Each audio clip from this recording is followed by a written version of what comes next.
welcome back, ladies. If you are new to my channel, I am Jax, where I usually share my infertility, IVF, adoption, parenting, and pregnancy journeys. But this is a very special video today because I have a very special guest who I'm sure you will see right beside me. I have Lucretia Bundy with me, and she is a adoption attorney up in Omaha, and she has graciously come on my channel today to answer the question of how you choose a good, ethical adoption attorney. All right, well, like I said, thank you so much for joining me. Can you give a quick little intro for everybody so they know kind of what your background is and why you have an interest in adoption law? Yeah. So I'm Lucretia Bundy, and I am an adoption lawyer. So the reason why I do adoption law is because I've always just had a heart for children to be put in safe homes. And so I actually went to law school with the idea of being a guardian ad litem for kids in foster care. And so my heart has always been to help families stay together. And so when I graduated law school, there's just not a lot of adoption attorneys out there, and I really Mhm. wanted to make a difference in that way for families. So I just kind of pursued that and decided to make it my bread and butter. So that's what I do, and I love it. Oh, that's such an awesome thing that you went in with that passion and then you got to actually make it like into your reality. I love that so Yeah. much. Yeah. I love, love, love what I do. What I wanted to do today was kind of ask you some questions of things I have now learned going through the process of what I wish I would have asked, our adoption lawyer, and then hoping that you can add in some even more questions that some of my viewers who are hoping to pursue adoption should be asking. Yeah. Um, Quick background, I know you've heard this, but for anybody who hasn't been following my journey for too long, we adopted our baby girl Evangeline last year, and we actually had to switch attorneys, I think, a Wow. week after she was born. And that is not the time. That is not the time you want to be doing that. You are sleep deprived. All you want to do is like get this process over with. And having to find someone new and start that process again was just not great. So picking the right person from the beginning is very important. The first things I thought we could touch on is what percentage, obviously your practice is basically all adoption, but what percentage of someone's practice should really be adoption cases for them to be considering themselves as like an adoption lawyer? Gosh, that's hard. I would say you want somebody who does it as a regular part of their practice.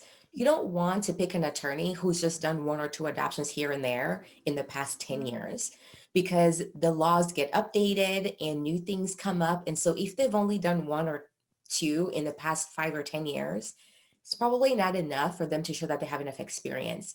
Um, so especially for newborn adoptions, you really want somebody who's been doing this for quite a while, who can tell you what the law is in your state, who has been able to work with other states as well, and just knows their stuff. Like, and when they're talking to you, you can just tell that they know what they're talking about. That's what I would say. I think that's good guidance. You want someone Yeah. who, has a decent portfolio of this, right? Yes. And it Yeah. wasn't just the one off of, oh, my friend asked me to do this, right? Right. Exactly. Exactly. Um, what are some qualifying questions around like the types of adoptions they do or that people should be kind of hunting for to really find out if this is the right person for their situation?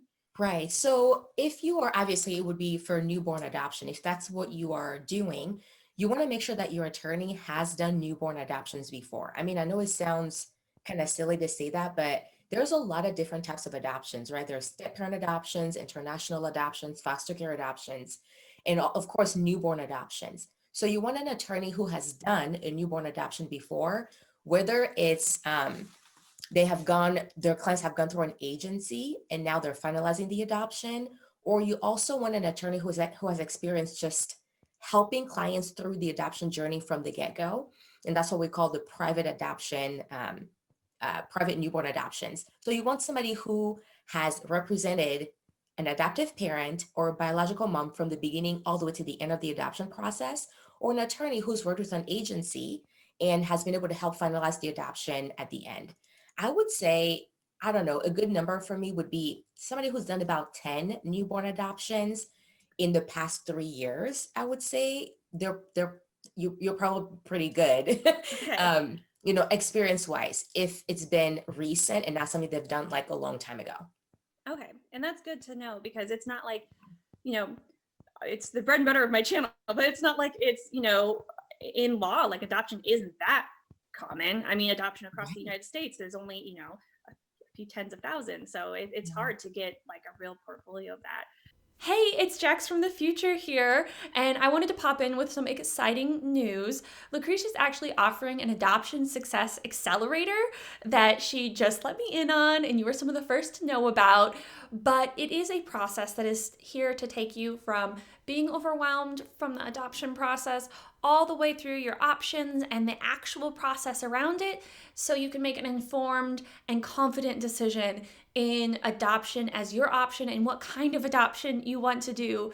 It so much lines up with what I try to do here on this channel that I am legitimately excited to tell you about it. Beyond that, Lucretia is just such a just excellent attorney, but excellent person, and her heart is really in everything that she does, including this program. She is going to talk with you before you ever sign up for this program to make sure it's a good fit for you and that you're really going to get the optimal benefit from it. If this sounds like something that could help you out in your adoption journey, then go ahead, click on the link down below so that you can get some more information. Back to the interview. Going back to something you said, what are the different qualifications for handling private adoptions, handling agency-led ones, as well as international adoptions? What Mhm. are some questions that need to be asked if you're pursuing any one of those? Okay, so if you're looking for an attorney to help you finalize those adoptions, again, just make sure that the type of adoption that you're doing, that they have done it before. So normally for me, when I'm helping somebody finalize an international adoption, I've done a ton of them. Really what's happening is that they've already adopted the child out of the country. And so now all you're doing is quote unquote readopting the child in America. And it's really just so they can get an American birth certificate. And there's a different process for that versus if you went through an agency, you were matched with the mom, the baby's in your house now, and depending on your state, you have to wait, I don't know how long to adopt the baby. You Mhm. want a lawyer who's done that before, right? They know how long you need to wait to finalize the adoption, the paperwork that they need to get from the agency to make sure that the adoption is finalized correctly.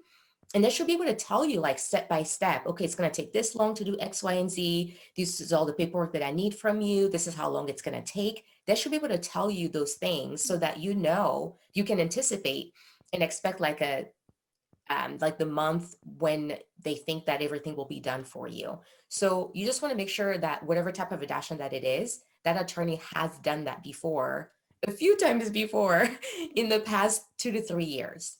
Okay, and I love that. The idea of them actually being able to lay out a timeline Yeah. kind of demonstrates like they've done it before. They Yes. kind of know what they're doing. So Yeah. I love that as a piece of advice. Yeah, because I mean, Um, it follows kind of the same pattern. I mean, the adoptions are like newborn adoption, it's the same thing that you have to do. It's the same paperwork. So it's not like you're reinventing the wheel every single time. So if you live in Wisconsin, the law is the same, like for that type of adoption. So they should be able to tell you it's going to take this long, um, you know, to file everything. This is when we're going to get a hearing date. This is when you should expect a new birth certificate. Like they should be able to tell you all that stuff. Yeah, for sure. You mentioned that they should have worked with birth mothers a little bit. From the perspective of a potential adoptive parent, what questions can really suss out whether or not that attorney has treated birth mothers well and with respect and ethically? What concerns should you have as a birth parent, making sure that you're part of a healthy, ethical ecosystem around adoption? Well, so the first thing is your lawyer should be only your lawyer as the adoptive parent. And then the birth mom has her own separate lawyer. Mhm. I've run into a lot of these cases where people will call me and say, hey, I just talked to this lawyer and they said they can represent me and the birth mom. And I'm like, that's a huge red flag. Mhm. It is not a good idea to do that because you want to make sure that the birth parent cannot come back later and say that there was some type of coercion. And that's very easy to prove if there is one attorney representing the adoptive parent and the biological mom. That's kind of a conflict of interest. But I hear that some attorneys think it's okay. I don't know anybody who thinks that that's okay. I mean, from my circle anyway. And I would really advise that you make sure that the attorney understands that they're not supposed to represent both sides.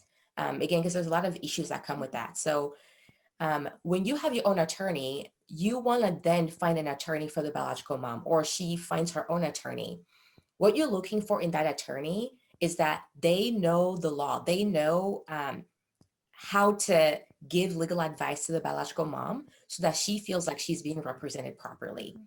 The adoptive parents will be responsible for the fees of the lawyer for the biological mom, but that doesn't mean that they can just call the lawyer and say, hey, tell me everything that you're Mhm. telling the mom, because that's her lawyer.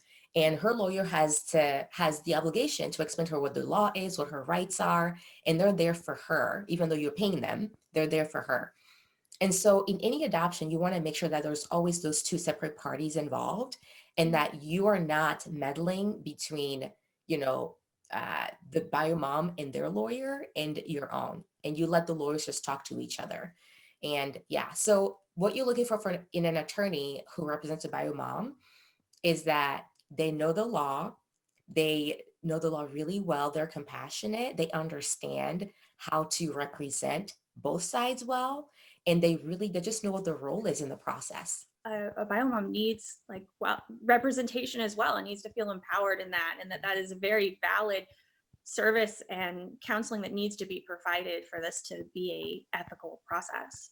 Well, and the other thing that's really, really important about the biological mom having her own attorney is that that attorney will be the one drafting up all the paperwork that the biological mom needs to sign to relinquish her rights.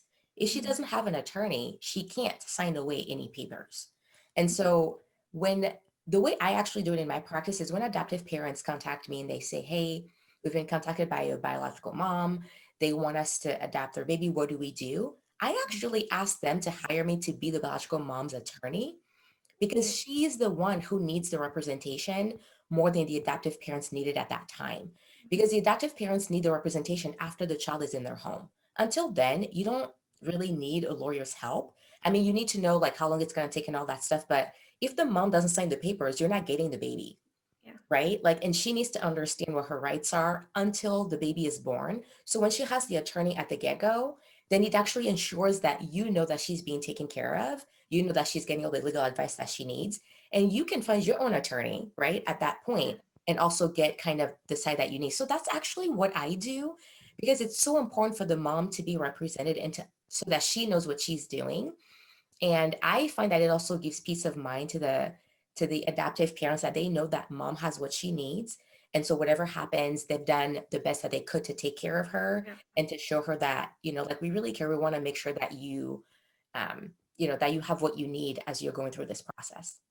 Yeah. I love that too, because then she gets like the best count. Like it's like, no, we sought someone out for advice, and now here, you have the best person for the job. Yeah. I really love that Yeah. mentality. So some attorneys offer like matching services or do more of that matching. What are your thoughts and feelings, and what are some red flags around that when adoptive parents are looking for an avenue to get matched? Well, I mean, you have to be licensed, right, to be able to match anybody. That's why agencies are agencies. They have to be Mhm. licensed to be able to match adoptive parents with biological moms. So, as an attorney, I mean, I guess if you get your license to match like an agency would, you can. So, I guess what I would say is if you find an attorney that does provide those services, make sure that they're licensed to do so. Mhm. And it's not just something that they're just kind of doing on the side without any license. Yeah, that's what I would say. I mean, but I know of some attorneys that do that, but I know that they're also licensed to do it. So, Okay. I mean, I guess it's up to you how you want to do it. I always think going through the agencies are better. The right agencies, of course, with the ones with integrity who will really take care of you. I always think that that's better to do because then you have the agency that's helping you with the placement and the matching and all that kind of thing. And then you have your attorney that's helping you with the legal side of things. So you don't have those two things mixed up. No, I tend to agree. I spent a lot of time choosing an agency that offered a lot of support to potential birth mothers, and operated in a way I really thought was respectful of them and like was a long-term commitment. And I always thought it was difficult for like a practicing attorney to like match that level of service when that wasn't their primary function. So I Right, think right, it's something for people to really be aware of as they right. choose, how to pursue adoption. Yeah, yeah, I think. We talked about it a little bit, but is there anything that really sparked this passion for adoption and foster care that led you down this path, talking kind of before you went to law school, or was that something that developed as you looked into different areas of law? Well, I think this just goes back to like, I really believe that everybody is made for something. Like there's a problem that you were put on the earth to resolve. And for me, since I was a little girl, I would watch infomercials on TV of, hungry kids on the streets with nowhere to go. And since I was a little girl, my heart would just break because I think like, this is such an injustice. Like, how can children be on the street Mhm. with no families? And that's been in me since I was a very little girl.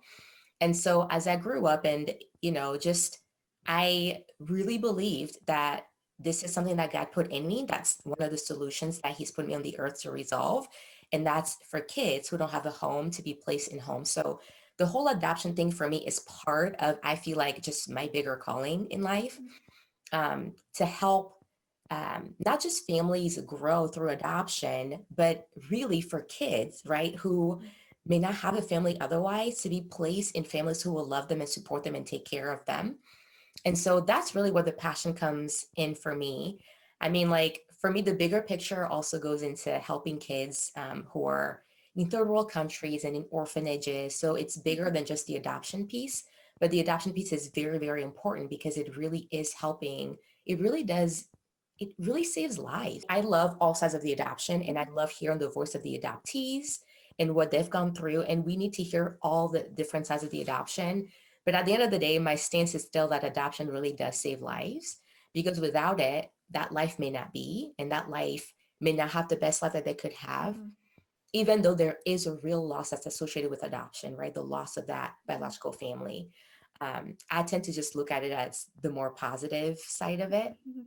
So yeah, I mean, that's why I do what I do is I really feel like that's what I'm on the earth to do. So Well, that is a beautiful and perfect answer to that question.